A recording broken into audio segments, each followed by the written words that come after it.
அஸ்ஸலாமு அலைக்கும் ரஹ்மத்துல்லாஹி பரக்காத்துஹு. இப்பொழுது என்னுடைய தில்தாதிமா சேனலில் புதிதாக சேர்ந்த சகோதர சகோதரிகளாகட்டும், இதுவரை எனக்கு ஆதரவு தந்த இஸ்லாமிய சொந்தங்களாகட்டும், என்னுடைய வீடியோக்களை பார்த்து கொண்டிருக்கின்ற அனைத்து மக்களுக்கும் என்னுடைய மனமார்ந்த நன்றி. கடைசியாக நான் சொன்ன இந்த சூரா பக்கராவில் படிக்கும்படி சொல்லியிருந்தேன். அதில் முதலில் நிய்யத் வைத்து கொள்ள வேண்டும் என்று சொல்லியிருந்தேன். நிய்யத்து எவ்வளவு முக்கியமோ அதே போல் அல்லாவின் மீது நாம் நம்பிக்கை வைப்பது, தவக்குல் என்பது மிகவும் முக்கியம். அல்லாவின் மீது நாம் தவக்குல் வைக்க வேண்டும். நான் அந்த தவக்குலை பற்றி நான் குரானின் ஆயத்தின் மூலம் உங்களுக்கு சொல்வதை விட ஒரு கதையின் மூலம் உங்களுக்கு அதை விவரிக்க சொல்கிறேன். அந்த கதையை நீங்கள் ஸ்கிப் பண்ணாமல் பாருங்கள். ஏன்னா அந்த கதையினுடைய சிச்சுவேஷன் ஒவ்வொரு சமயம் உங்களுடைய வாழ்க்கையின்க்கு ஒரு பாடமாக கூட அமையும். அதேபோல் எனக்கு நான் அல்லாவின் மீது தவக்குல் வைத்ததால் அல்லாஹு தாலா எனக்கு காபத்துல்லாவில் கிடைத்த அதிசய நிகழ்வை பற்றியும் உங்களுக்கு கூறுகிறேன். பிஸ்மில்லாஹிர் ரஹ்மானிர் ரஹீம். நான் ஒரு அப்துல்லா என்பவர் தன்னுடைய தந்தை சையதுடன் பலசரக்கு கடையை ஒன்று வைத்திருந்தார். அந்த பலசரக்கு கடையை அவர் தந்தை சையது என்பவர் மிகவும் நாணயமானவர், ஈமான் கொண்டவர், உண்மையானவர். அல்லாவுக்கு பயந்து அவர் வியாபாரத்தை ஹலாலான முறையில் செய்துட்டு இருந்தார். மக்களோட ரொம்ப இன்முகத்துடன் அவர் பழகிட்டு இருந்தார். அவரும் அப்துல்லா தன்னுடைய மகனும் 2 பேர் தான் அவங்க வீட்டிலே இருக்கிறாங்க. காலையில் பூரா கடையில் உழைக்கிறது, ராத்திரி வீட்டில் தனிமையில் 2 பேரும் தான் ஒன்றுக்கு ஒன்று உதவியாக இருப்பாங்க. வேறு யாரும் அவங்களோட இல்லை. அப்போ அப்பாக்கிறாரு அப்துல்லாவை பார்த்து, அப்துல்லா எனக்கு வயசாயிட்டே போகுது, அல்லாஹு தாலா எப்போனாலும் என்னை கூப்பிடுவான், மரணம் எப்போனாலும் என்னை சேரும், அதனால் நீ தனிமையில் இருக்கிறேன்ட்டு பயந்துராதே, கஷ்டப்படாதே, எப்பொழுதுமே அல்லாஹு தாலாவை நம்பி இரு. அல்லாஹு தாலா தான் உன்னுடைய தனிமையே இல்லாமல் உன்னுடன் கூடையே இருப்பார். அதனால் அல்லாவின் மீது நீ நம்பிக்கை வைத்திரு, உண்மையாக உன்னுடைய உழைப்பு ஒன்று தான் உன்னுடையதே ஒழிய பலன் எல்லாம் அல்லாஹு தாலா தருவது தான். நீ மக்களுடன் எப்பொழுதும் போல இன்முகத்துடன் இரு, ஹலாலான தொழில் செய், உண்மையாக இரு, ஈமானுடன் நடந்து கொள். இதெல்லாம் எப்பொழுதுமே அவர் அட்வைஸ் செஞ்சுக்கிட்டே இருப்பார் அப்துல்லாவுக்கு நைட்டானா. அப்போவே அப்துல்லா யோசித்து பார்ப்பாங்க, என்ன இது நம்மளுடைய கடும் உழைப்பு இருக்குது, நம்மளுடைய அறிவால் நம்ம வியாபாரம் நல்லா செய்கிறோம், மற்றவங்களோட நல்லா பழகிறோம், தொழுகையில் எல்லாத்துலேயும் நல்லா இருக்கிறோம், அதில் அல்லாவுடைய நம்பிக்கை அது என்னது அது அப்படின்னு மனசில் கொஞ்சம் எண்ணம் இருக்கும். நமக்கு இருக்குதுல்ல, நம்மக்கிட்ட செல்வம் இருக்குது, எனக்கு அந்த ஆளை தெரியும், இவரை தெரியும், பெரிய பதவியில் இருக்கிறவங்களாம் நமக்கு தெரியும், நாம் செய்கிறது தான் சரி அப்படின்றல எத்தனையோ பேர் நினைக்கிறவங்க இருக்காங்கல்ல. அதே மாதிரி அப்துல்லாவுக்கும் நினைவு வருது, எல்லாமே நான் செய்யும் பொழுது அல்லாவுடைய நம்பிக்கை என்னது அப்படின்ட்டு. ஆனால் அவருக்கு தெரியாது, தன்னுடைய வாழ்க்கையே அந்த நம்பிக்கை இல்லாவிட்டால் என்ன ஆகும் அப்படிங்கிறது அல்லாஹு தாலா அவனுக்கு உணர்த்தினான். இப்படி அந்த கடை நடந்துக்கிட்டே இருக்குது. ஆனால் கடையில் இருக்க சாமானெல்லாம் தீர்ந்த உடனே பக்கத்து நகரத்துக்கு போய் வேண்டிய சாமானெல்லாம் வாங்கிட்டு வரணும். அப்படி தானே, ஒரு இடத்துல கம்மியாக விலை இருந்தால் நாம் கொண்டாந்து நம்ம ஊரில் விலை ஜாஸ்தி வச்சு விற்போம். இதுதான் வியாபாரம். அப்படி வாங்கிறதுக்காக தன்னுடைய குதிரை, அப்போல்லாம் பஸ்ஸோ காரோ எதுவும் கிடையாது அந்த காலத்தில். ஒன்று கேமலில் போகணும், இல்லாட்டா ஹார்ஸில் தான் போகணும். இவர் தன்கிட்ட இருந்த குதிரை மேலே தனக்கு தேவையான சாப்பாடு, தண்ணி எல்லாம் எடுத்து வச்சுக்கிட்டு அந்த நகரத்துக்கு போகலான்னு சொல்லிட்டு பயணப்படுறார். அப்படி பயணப்படும்போது அவர் மனசில் நினச்சிக்கிறாரு, ஏன்னா அவர் இது வரைக்கும் தன் தந்தை இல்லாமல் தனியாக போனதே கிடையாது. இதுதான் முதல் தடவை அவர் தனியாக போகிறார். போகும்போது அவர் சொன்ன வார்த்தைகள் எல்லாம் அவருக்கு மனசில் வந்துட்டு தான் இருக்குது. யோசிச்சுட்டே போகிறார். அவர் நினச்சது போய் அந்த நகரத்துக்கு சீக்கிரமாக சேர்ந்துடலான்னு நினச்சிருக்கிறார். ஆனால் நேரமாக இருட்டாயிடுது, ரொம்ப இருட்டாயிடுது. எங்கே பார்த்தாலும் ஒரே ஒரு அமானிய சத்தம் மாதிரி, ஒரு ஏதோ ஒரு இருட்டுனா ஒரு மாதிரி இருக்கும் பாருங்கள், அந்த மாதிரி இருக்குது. அப்துல்லாவுக்கு மனசுலலாம் கொஞ்சம் பயம், தனியாக இருக்கிறாருல்ல, அதனால் கொஞ்சம் பயம். சரி, நம்ம குதிரையை கொஞ்சம் சீக்கிரமாக ஓட்டலாம் குதிரையை சீக்கிரமாக ஓட்டுறார். ஆனால் அந்த குதிரையும் ரொம்ப தளர்ந்து போச்சு, அதுவும் சோர்ந்து போச்சு. அதனால் கொஞ்சம் தூரம் போனோடனே அது நின்றுடுச்சு. என்னால் நடக்க முடியாதுன்ட்டு நின்றுடுச்சு. அது நின்னோடனே வேறு வழி இல்லை. அப்துல்லா என்ன செய்கிறாரு, அதுலேருந்து இறங்கி, சரி நம்ம கொஞ்சம் நேரம் படுக்கலாம் இங்கேயே அப்படின்ட்டு இறங்குறாரு. அவருக்கு ஒரே பசி, தாகம். அவர் கொண்டு வந்த சாப்பாடு, தண்ணி எல்லாமே தீர்ந்து போயிடுச்சு. பசியாவது தாங்கிக்கலாம், தாகத்தை தாங்கவே முடியாது. அவர் ரொம்ப தாகத்தால் அவர் வந்து ரொம்ப கஷ்டமாக இருக்குது. அப்போவும் அவருடைய அப்பாவுடைய ஞாபகம் வருது. யாருமே இல்லாத சமயமும் அல்லாஹ் தான் உனக்கு துணையாக இருப்பான், அல்லாவை நம்பு அப்படிங்கிற வார்த்தை தான் அவருக்கு திரும்ப திரும்ப கேட்குது. உடனே அவர் வந்து 2 ரக்காத் நஃபில் நமாஸ் படித்து அல்லாவிடம் கையேந்தி கேட்குறார், யா அல்லாஹ், என்னுடைய தந்தையுடைய கூற்று உண்மையாக இருந்தால் யாருமே இல்லாத இந்த வனாந்தர காட்டில் எனக்கு வந்து தாகத்திற்கு தண்ணியும் உணவும் நீ அருள்வாயாக அப்படின்னு சொல்லிவிட்டு அங்கேயே கொஞ்சம் நேரம் படுத்துடலாம். படுத்தா தூக்கமும் வரமாட்டேங்குது. அப்படியே படுத்திருந்தார். சும்மா படுத்திருந்தார். ஒரு 5 நிமிஷத்தில் பார்த்தா அவர் கொண்டு வந்த குதிரை வந்து மிரண்டு ஓட ஆரம்பிக்குது. உடனே அப்துல்லா என்ன செய்கிறாங்க, எந்திரிச்சு, அடடே இதை விட்டுட்டா நம்மளுக்கு பயணம் பண்ணுறதுக்கு கூட ஒன்றும் இல்லாமல் போயிடுமே, முன்னாடியே சாப்பாடு இல்லை, தண்ணி இல்லை, குதிரையும் இல்லாட்டி எப்படி போகிறது, பின்னாடியே ஓடுறாரு அதை பிடிக்கிறதுக்காக. இப்போ கொஞ்சம் தூரம் ஓடின குதிரை கொஞ்சம் ஸ்லோ ஆச்சு. ஸ்லோ ஆனோடனே இவர் போய் லபக்குன்னு பிடிச்சிக்கிறாரு. பிடிச்சிட்டு பார்த்தேன்னா அவருக்கு வந்து வழி தவறி வந்துட்டார். அவர் எப்படி எந்த பக்கம் நகரத்துக்கு போகணும், என்ன வழி, எல்லாத்தையும் அதை வந்து தவறி வந்துட்டார். இப்போ என்னடா செய்கிறது, இருட்டாகவும் இருக்குது, ஒன்றும் புரியவில்லை, யார்கிட்டையும் கேட்குறதுக்கு ஆளுங்களும் இல்லை. அப்படின்ட்டு குதிரையோடு கொஞ்சம் நடந்து போயிட்டே இருக்கிறார். நடந்து போயிட்டே இருந்தால் தூரத்தில் கொஞ்சம் வெளிச்சம் மாதிரி தெரியுது, விளக்கு வெளிச்சம் மாதிரி தெரியுது. பார்த்தோன்னா மனசுக்கு கொஞ்சம் திருப்தி ஆகுது. அல்லாவுக்கு சுக்ரியா சொன்னவன்னா சரி அந்த இடத்துக்கு போயிட்டா, அந்த காலத்துலலாம் வழிபோக்கருக்கு மிகவும் மரியாதை செய்வாங்க, அவங்கள தங்க வைப்பாங்க, சாப்பாட்டுக்கு என்ன இதோ கொடுப்பாங்க. இந்த காலம் மாதிரி ஃபோன் பண்ணிட்டு தான் வரணும், இத்தனை பேர் தான் வரணும், எத்தனை பேர் வர்றீங்க, எத்தனை நாள் இருப்பீங்க, அந்த கணக்கெல்லாம் அந்த காலத்தில் இல்லை. ஏன் எங்கள் தாதி நானி காலத்தில் கூட கடைசி பஸ்ஸு வர்ற வரைக்கும் சாப்பாட்டில் தண்ணி போட மாட்டாங்க. ஏன்னா யாராவது ஒருத்தங்க வருவாங்க சொந்தக்காரங்க, அவங்களுக்கு சாப்பாடு தேவையாக இருக்குன்ட்டு வச்சுருப்பாங்க. அந்த மாதிரி அந்த காலத்தில் வந்து வழிபோக்கருக்கு தங்க கூட இடம் கொடுத்துருக்காங்க, கொடுத்து எல்லா உதவியும் செய்வாங்க. அந்த ஒரு மனசு திருப்தியில் அங்கே போனால் அந்த ஒரு சின்ன வெளிச்சம் இருக்குதுன்னு சொன்னேன்னா, அந்த பார்த்தா நிறைய வீடுங்க பக்கம் பக்கமாக இருக்குது. இன்னும் அவருக்கு ரொம்ப மனசுக்கு தைரியம் வந்துருச்சு. சரி, ஒரு வீட்டில் நமக்கு கேட்டினாலும் பரவாயில்ல, இன்னும் இருக்கிற வீட்டில் ஏதோ ஒரு வீட்டில் நமக்கு சாப்பாடோ தண்ணியே இருக்கிற இடம் ஏதாவது கிடச்சிரும். ஒரு வீட்டில் இல்லாட்டியும் ஒரு வீட்டில் கிடைக்கும் அப்படின்ட்டு ஒரு வீட்டை போய் பார்த்தாரு. அந்த வீட்டில் பூட்டு தொங்குது. இன்னொரு வீட்டை பார்த்தா அங்கே பார்த்தா நிறைய வீட்டில் பூட்டு தான் தொங்குது. அந்த கொஞ்சம் வெளிச்சம் இருக்குது, அந்த வீட்டுக்கு போகிறார். போனால் மனசில் கொஞ்சம் பயம்தான். ஏன்னா இத்தனை வீடுங்க பூட்டி இருக்குது, ஒரு வீட்டில் மட்டும் வெளிச்சம் இருக்குது, எப்படிடா இந்த வீட்டுக்கு போகிறது அப்படின்ட்டு வீட்டுக்கு போய் கதவை தட்டுறாரு. கதவை தட்டினா உள்ளேருந்து ஒரு சத்தம், உள்ளே வாங்க அப்படி. அப்படின்னா கதவு திறந்துருக்கு போல இருக்குன்னு கதவு திறந்துட்டு உள்ளே போனால் ஒரே ஆச்சரியமாயிடுது. அங்கே பார்த்தா ஒரு முதியவர், 2 காலை இழந்த முதியவர் அங்கே படுத்து கிடக்கிறாரு. இவரை பார்த்தோன்னே அவர் வந்து, நான் இப்படி வழி போக்கனா வந்தேங்க, பயணப்பட்டு வந்தேன், நான் வந்து வழி தவறிட்டேன், எனக்கு இன்றைக்கி ஒரு நாள் இங்கே தங்க இடம் கொடுங்க, முதல்ல எனக்கு குடிக்கிறதுக்கு தண்ணி கொடுங்க அப்படின்னு சொல்லி கேட்குறாரு. அப்போ அந்த முதியவர் வந்து சாந்தமாக சொல்கிறாங்க, என்கிட்ட தண்ணி இல்லைப்பா, நீ இங்கேருந்து கொஞ்சம் தூரம் போனேன்னா அங்கே ஒரு வீட்டில் வந்து தண்ணியையும் உனக்கு தருவாங்க அப்படின்னு சொல்லி சொல்கிறேன். சரி, வர வழி இல்லையேன்ட்டு அவர்கிட்டயே ஒரு பானையை, சின்ன பானை வாங்கிக்கிட்டு அவர் சொன்ன இடத்துக்கு போகிறார். அங்கே போனால் அங்கே அந்த வீட்டிலேருந்து முணுமுணுன்னு சத்தம், தனக்குத்தானே யாரோ பேசுகிற மாதிரி சத்தம்.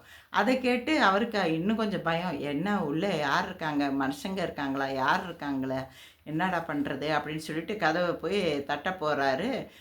உள்ளேருந்து சத்தம் வந்து, தண்ணிக்காக தானேப்பா வந்திருக்க, உள்ளே வா அப்படின்னு. இவருக்கு அப்துல்லாவுக்கு ஒரே ஆச்சரியம், என்னடா இது, நம்ம எதுக்காக வந்தோன்ட்டு அவர் உள்ளே இருக்கிறவருக்கு எப்படி தெரியும் அப்படின்ட்டு யோசிச்சுக்கிட்டே உள்ளே போகிறார். உள்ளே போனோடனே அவருக்கு தண்ணி வேணும்னோடனே அவர் வந்து அந்த பானை நிறைய, சின்ன பானை நிறைய தண்ணி கொடுக்குறார். இவர் உடனே வாங்கி குடிக்கல.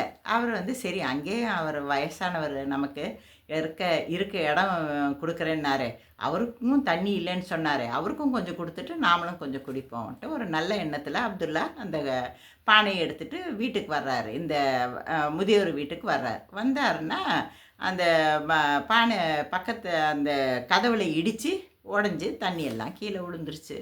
தனக்குத்தானே நொந்துக்கிறாரு. இப்படியுமா செய்வேன்? இப்போ குடிக்கிறதுக்கு ஒரு வாய் குடிச்சிருந்தாலும் பரவாயில்லையே, அத்தனை தண்ணியும் போயிடுச்சே. கால்ல தெம்பும் இல்ல. திரும்ப அந்த வீட்டுக்கு போறதுக்கு கால்ல தெம்பும் இல்ல. வேற வழி இல்ல. வீட்டுக்குள்ளேயே போயிரலான்ட்டு வீட்டுக்குள்ள போயி, அந்த முதியவர்கிட்ட சொல்றாரு.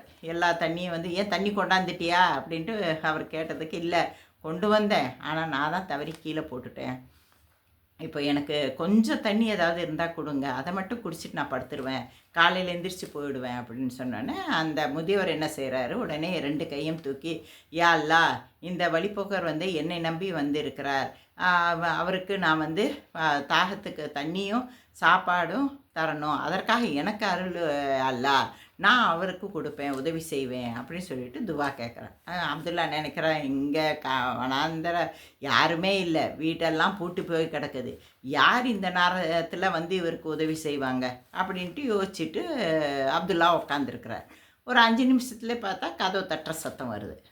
உடனே அந்த முதியவர் வந்து அப்துல்லாவுக்கு சொல்கிறாரு, "போய் கதவை தர, உனக்கான தண்ணியும் சாப்பாடு வந்திருக்கும்" அப்படின்னு சொன்னார். திரும்பவும் ஆச்சரியம், இது என்ன நாம் யோசிக்கிறது, இவருக்கு எப்படி தெரியும்?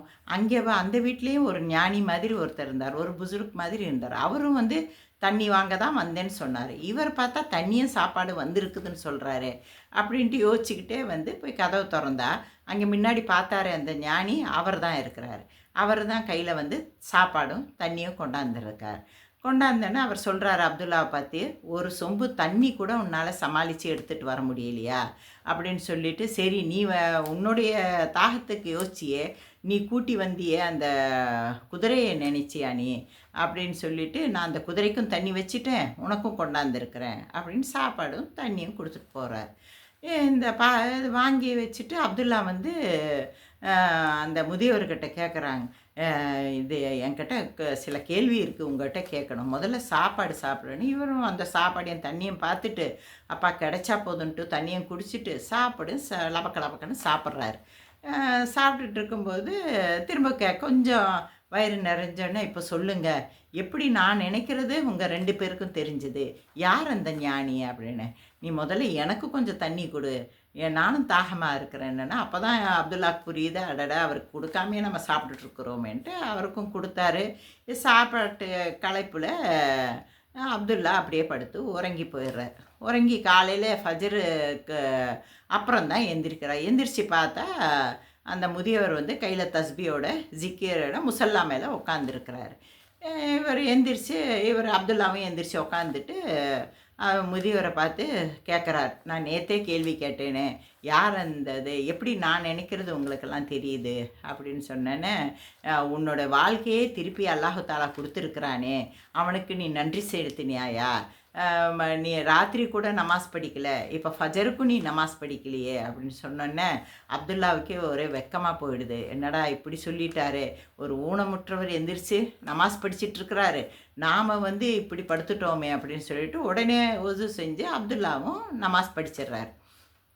நமாஸ் படிச்சுட்டு தன்னுடைய பொருளெல்லாம் எடுத்து திரும்ப குதிரை மேலே வச்சுட்டு கிளம்ப போகிறார். அப்போ வந்து அந்த முதியவர் கேட்குறார், "நீ என்னமோ கேள்வி கேட்கணும்னு சொன்னியே, கேளுப்பா" அப்படின்னு சொல்லி சொன்னார். சொன்னோடனே அவர் முதல்ல வந்து அந்த புசுருக் அந்த முதியவர் இருந்தார், இன்னொரு வீட்டில் இருந்தார், அந்த ஹசரத் யார் அவர் அப்படின்னோடனே, அவர் வந்து நேர்மையானவர், எப்போவுமே அல்லாவுடைய நினைப்பிலே இருப்பவர், யாராவது ஒரு வழிப்போக்கராகட்டும், ஒரு ஏழையாகட்டும், அவர்களுக்கு அவர் எந்த உதவியும் செய்வார் அப்படின்னு சொல்கிறாங்க. சரி, நான் நினைத்ததெல்லாம் நீங்கள் வந்து எப்படி உங்களுக்கு தெரிஞ்சுது, அவர் வந்து தண்ணியும் சாப்பாடு தான் கொண்டாந்தாருங்கிறது உங்களுக்கு எப்படி தெரிஞ்சுது அப்படின்னு சொன்னாங்க. என்னுடைய ரப்புக்கிட்ட கேட்டு ரப்பு இல்லைன்னு சொல்லுவானா? நான் வந்து இத்தனை வருடமாக, எனக்கு அல்லாஹு தாலா 70 வருடமாக சாப்பாடு உடைய எல்லா இதுவும் எனக்கு செய்து கொடுத்தான். அப்படி இருக்கும்பொழுது நீ வந்த பிற்பாடு இன்றைக்கி தான் எனக்கு கொஞ்சம் சாப்பாடு கிடைக்க கொஞ்சம் தாமதமானதை ஒழிய 70 வருடமாக என்னுடைய ரப்பு, என்னுடைய மாலிக் எனக்கு வந்து சாப்பாடு கொடுத்துட்டு தான் இருக்கிறாரு அப்படின்னு சொல்லி சொல்கிறார் அந்த முதியவர். திரும்பவும் கேட்குறான், இந்த இருக்கிறவங்க எல்லாமே கதவெல்லாம் மூடி இருக்குதே, பூட்டு போட்டிருக்குதே, இவங்கெல்லாம் எங்கே போயிட்டாங்க? நீங்கள் மட்டும் இருக்கிறீங்களே அப்படின்னு கேட்குறேன். இங்கே இருக்கிறவங்கெல்லாம் மழை வந்துச்சுன்னா வெள்ளம் ஜாஸ்தி வந்துடும், எல்லாரும் கொஞ்சம் மேட்டு பக்கம் போயிடுவாங்க, மழை வந்தோடனே மேட்டு பக்கம் போயிடுவாங்க. நீங்கள் ஏன் போகலை அப்படின்னா, நான் போகிற மாதிரி இல்லையே, ஏன்னா அவர் கால் முடமாக இருக்குதே, ஊனமுற்றவராக இருக்கிறாரு, நான் போக மாதிரி இல்லை. அதுவும் இல்லாமல் எனக்கு வந்து அல்லாவோட இபாதத்து செய்வதற்கு இந்த இடத்தை விட்டு போகிறதுக்கு மனசு இல்லை. என்னை அல்லாஹு தாலா இத்தனை வருடம் காப்பாற்றியவன் நீ திரும்பவும் காப்பாற்றுவான் அவன்தான் என்ற நம்பிக்கையில் வந்து நான் இங்கே இருக்கிறேன் அப்படின்ட்டு சொல்கிறாரு. இதை கேட்டோடனே அப்துல்லாவுக்கு தன்னுடைய தந்தையுடைய நினைப்பும் வருது, போக போக நினைக்கிறாரு. இதெல்லாம் வந்து அல்லாவின் மீது முழு நம்பிக்கை, முழு இது அவருக்கு வந்துடுது. அதனால தான் நாமும் வந்து என்னென்னா அல்லாஹ் மீது அதிக நம்பிக்கை வைக்க வேண்டும். அவ்வாறு அதிக நம்பிக்கை வச்சாதான் நமக்கு வந்து நாம் என்ன துவா கேட்டாலும் அல்லாஹ் தாலா கபூல் செய்வான். நமக்கு ஏதாவது ஒரு ப்ராப்ளமோ ஏதாவதுன்னா நம்ம டிப்ரெஷன் அது இதுன்ட்டு இருக்கக்கூடாது. நான் அந்த நம்மளை ஏதாவது ஒரு கஷ்டம் இருந்ததுன்னா நமக்கு அல்லாஹு தாலா நம்மளுடைய பாவங்களை மன்னிக்கிறான்ட்டு நினைக்கணும். இல்லையா, நம்மளுக்கு ஹிதாயத், நமக்கு அறிவு வருவதற்காக அல்லாஹு தாலா ஒரு பரீட்சை வைத்திருக்கிறான் என்று நாம் நினைக்க வேண்டும்.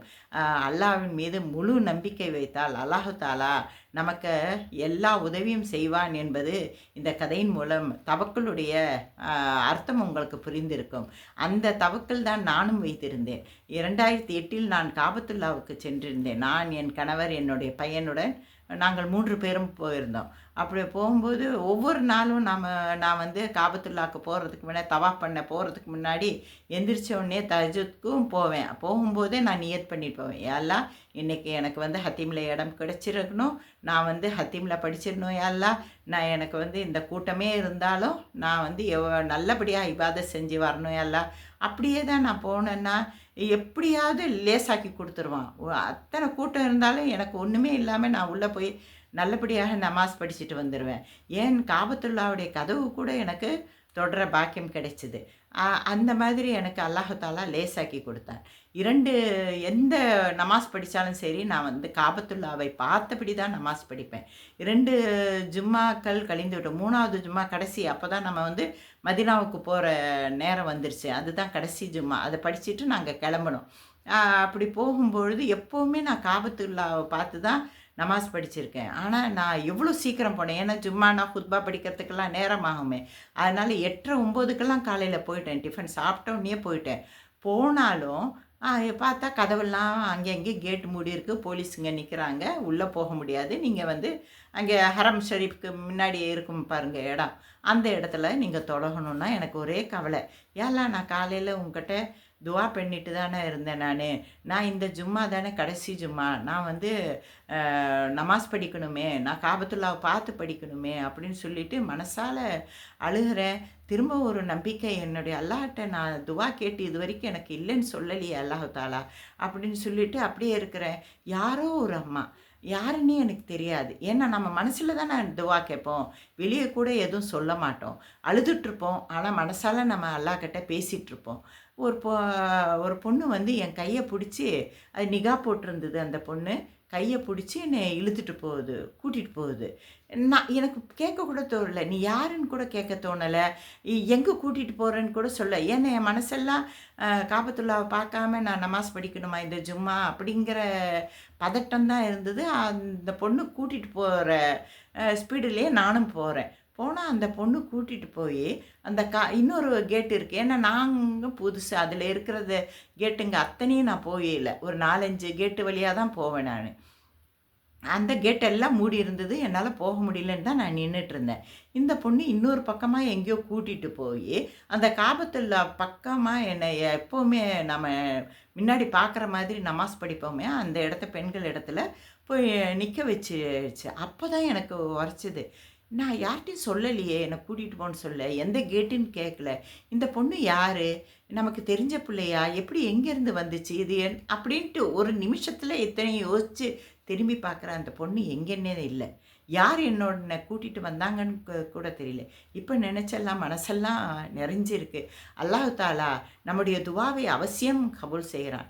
நம்முடைய நம்பிக்கை தான் அல்லாஹ் தாலா பார்க்கிறான். நம்முடைய நிய்யத்தும், நம்முடைய நம்பிக்கை, நம்முடைய பொறுமை அவசியம் இருந்தால் அல்லாஹ் தாலா அனைத்து ஹலாலான துவாக்களையும் அனைத்து ஹாஜத்துகளையும் கபூல் செய்வான். ஆமீன். அஸ்ஸலாமு அலைக்கும் ரஹ்மத்துல்லாஹி பரகாத்துஹு.